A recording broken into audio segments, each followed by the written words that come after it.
Today we're going to address clamshells. This clamshell exercise is directly relevant to your sciatica. Okay, so it's a really important one. We're going to pay a lot of close attention to it and really dial it in for you. First thing I want to do is get you snugged right back up against that wall so both shoulders are feeling the wall against them and both hips can feel the wall against them.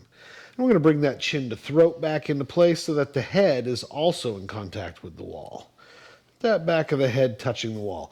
For some of you beginners who don't have Tiffany's chin to throat capacities, you may not be able to get your head on the wall at first, and that's okay.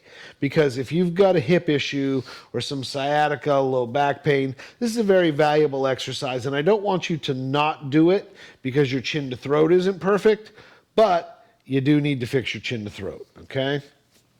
So here we go with this, Tiff. We are going to do a few pelvic tilts and chin to throats just to get everything warmed up. And then we're going to make sure those feet are nice and firmly flat against the wall, that you can feel the big toe making contact in this neutral position. As we lift, that big toe knuckle is going to eventually lose some contact, and that's okay. You want to try to keep it on there till it has to let go, though. And we want to pretend your knee is pulled from a string. There's a magic hand in the sky pulling your knee straight up. And it doesn't make your pelvis go forward or backward, right? It just is a nice little rotation in that hip socket, keeping that pelvic tilt on. How is that feeling so far? Feels good. Feel a little resistance in my hamstring, just like tightening up, but I'm trying to just shake that out a little bit. Yeah, you can try to let your legs sort of just relax. You want to hold your legs as a unit, and the only work that's being done is way up in the hip. Put your hand a little further back and down, right in the hip socket. No, there you go. Right in there is our target. Okay, so relax the hand a little bit, put it down there, and no, I'm not. Right there. You're looking good. Press into that soft spot right there. And then as you lift your knee, feel how that lights up. Make that be the only thing working. Your foot is heavy on your other foot. Your thigh is loose and relaxed. And it's just that tiny little muscle acting like a crane going, pulling that knee up. Nice and slow, see? Nice and slow. Chin to throat, get it in there. That's it. Squeezing it, gripping it. Little pelvic tilt action. And let it down just as slow. You feel it coming just from there now? Yeah. A little less hamstring. Yes. Quads relaxing. Good. Right? If you've got a back issue or a sciatic issue, your hamstrings are gonna be extra sensitive. They're gonna be extra willing to help out, right? They're gonna be in some sort of semi-chronic contracted state. By really going for that deep relaxation and just making that hip rotator work, we really clean up the movement and quiet down a lot of the noise that's peripheral to that sciatic stuff. All right, how's that feeling? It feels good. Good. We don't want to do too many because we don't want to aggravate it. This is our first time doing it with her, so we really want to make sure we're not going to trigger something. So she's done maybe 10 or so. Have you lie on your back, do some butterflies and bicycles. Everything feels good. We'll come back and try the big brother version of this clamshell movement.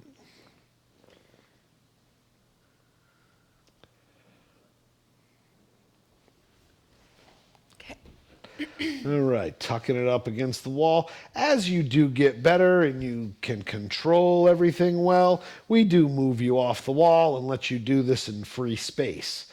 But at first, the wall gives you those markers as to where your body parts are. Okay, lift those. We're going to bring those knees up a little bit further, Tiff. There you go. Excellent. And now we're going to put that top hip back against the wall. And then we're going to bend the knees just a touch more. There we go. We're looking for 90 degrees at the hips, 90 degrees at the knees as you read the bone structure, not the muscle mass. All right. So now what we've really got to do is grip the whole leg as a unit a little bit. And we're going to pick the knee and the foot together, keeping the lower leg, the upper leg, parallel to the lower leg. Okay? So the foot's not going to outpace the knee is not going to outpace the foot. The foot is going to come up a little bit, make a parallel line, grip, and then the whole thing comes up together. Right, so here the string is just a little bit below your knee, and it's pulling the lower leg and the knee and the thigh all up together. Okay, a little bit of twitch. You twitched your foot up a little bit high at the end of that one. But we'll give you an A+ anyway because you were going for broke on it. Bring it up there. Oh, you drifted away toward the foot a little bit. So you lost your 90 by just a few degrees when you launched. So come down. I lost the 90 where? Yeah, reset your 90. In which You're part? good now. When you In the launched, knee? you went back just a little bit. Are you talking about the knee? Yeah, Okay. at the hip you lost your 90. Oh, at the Not hip. yeah. Oh, okay. There you go. Good clarity. So grip, starting all over, lifting that foot up to make it parallel, and then you start. Nice, pulling up. Good grip, holding it, letting it down. When you first start this exercise, what's most important is the grip and the hold and the accuracy. Again, I'm going to repeat. In the dynamic balance method, I want you to do 5 perfect ones before you try to do 10. Okay? We want perfection in form and control because that means you're training the right muscles and creating the neutral balance in the body. From there, when you own neutral, we get all kind of crazy. Right up, that's it. Now let's go for a little more, Tiff. Let's bring that knee up. Let's not let the foot outpace it by just like 2% or so. There you go. Stay, freeze, drop the foot. Lift the knee a little toward the shoulder. Bingo, let it down. There you go. See how much you drifted off of 90 there? Yeah. Do another one, right back up into it. That's it. You can bring the knee up a little bit toward the shoulder, a little bit. There you go. Now up, up, up, up, up, up, right up, up. Feel that? Targeting more in those rotators, right? When the hip is not at 90, the glutes contribute a lot more, right? Especially the medius and the minimus. The straighter the leg is, the more those side hip muscles come into play. Is there any space between those hips and the wall right now? Is there space? I don't know. I'm asking you. I can't quite see. No. Good. No. Good. Squeeze it. Hold it. Freeze frame. Drop the foot 1 inch. 1 inch more. There you go. Grip it. Hold it. Let it all down together nice and parallel. Everybody see that speed wobble, that little bit of wiggle? Everybody's going to experience. Tiffany's actually kind of nailing it. Hardly any speed wobble. But first goal is to control. Let's flex the foot up, get that toe in control. Pick the pinky toe up a little bit more, side of the foot, too much. Right there, bingo. Now level it off again. Knee up.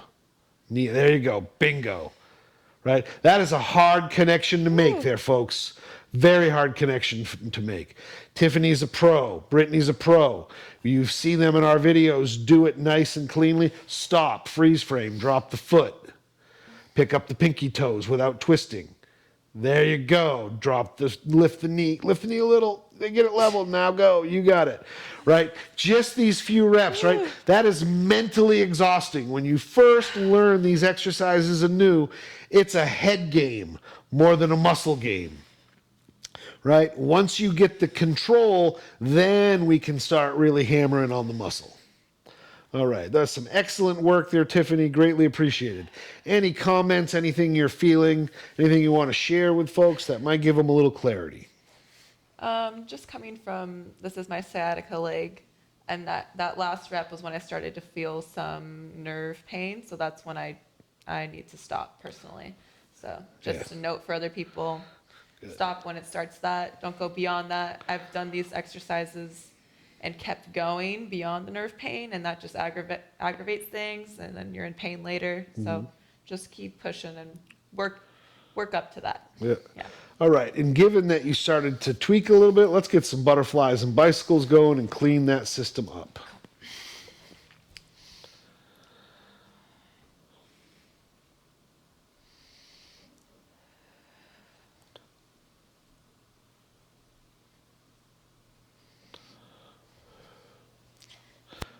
All right.